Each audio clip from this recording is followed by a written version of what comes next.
नमस्कार, मी चित्रा माहुळे food media 24/7 या पेजवर तुमचे स्वागत करते। आज मी तुम्हाला दाखवणार आहे भोगीच्या दिवशी केल्या जाणारी मिश्र भाजी।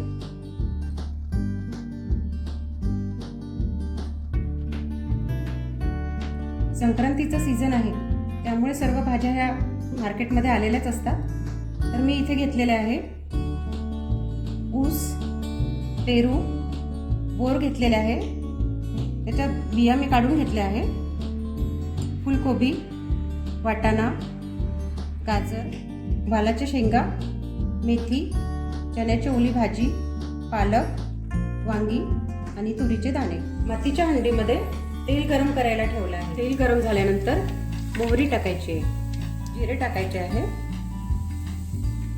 मोहरी जिरे तडतडल्यानंतर कांदा टाकायचा आहे।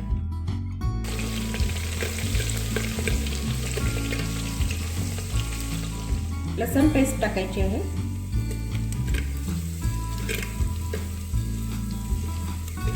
कांदा ब्राऊन झाल्यानंतर ज्या भाज्या शिजायला वेळ लागतो अशा भाज्या आधी टाकून घ्यायच्या आहे। मी आधी फुलकोबी टाकते आहे, वांगी टाकते आहे। ह्या भाज्या झाल्यानंतर वालाची शेंग टाकणार आहे।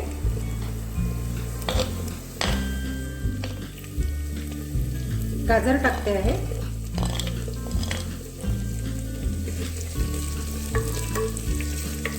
वाटाणा आणि तुरीचे दाणे टाकते आहे।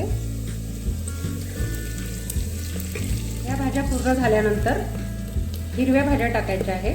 पालेभाज्या टाकते आहे, मेथी टाकते आहे।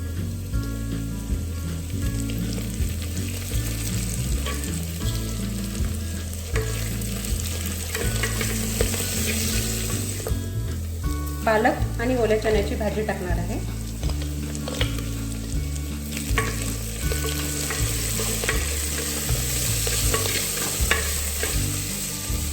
पेरू, ऊस आणि बोर टाकते आहे।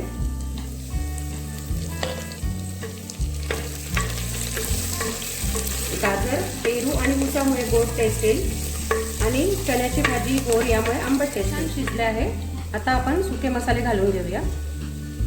हळद, तिखट, धना जिरा पावडर, मीठ घालते आहे चवीनुसार। तिखट मीठ आपापल्या चवीनुसार घ्यायचं आहे। तिळाचा कूट टाकते आहे 2 चमचे। थोडंसं पाणी घालायचं आहे, अगदी अर्धी वाटी।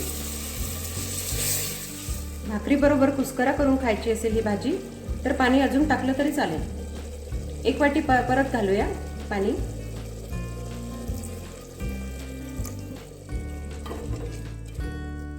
सर्वात शेवटी कोथिंबीर घालूया।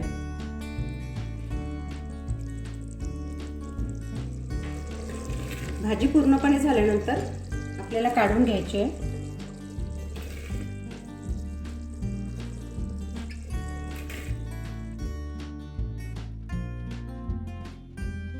अशा प्रकारच्या पारंपरिक रेसिपी तुम्ही सुद्धा माझ्या फूड मीडिया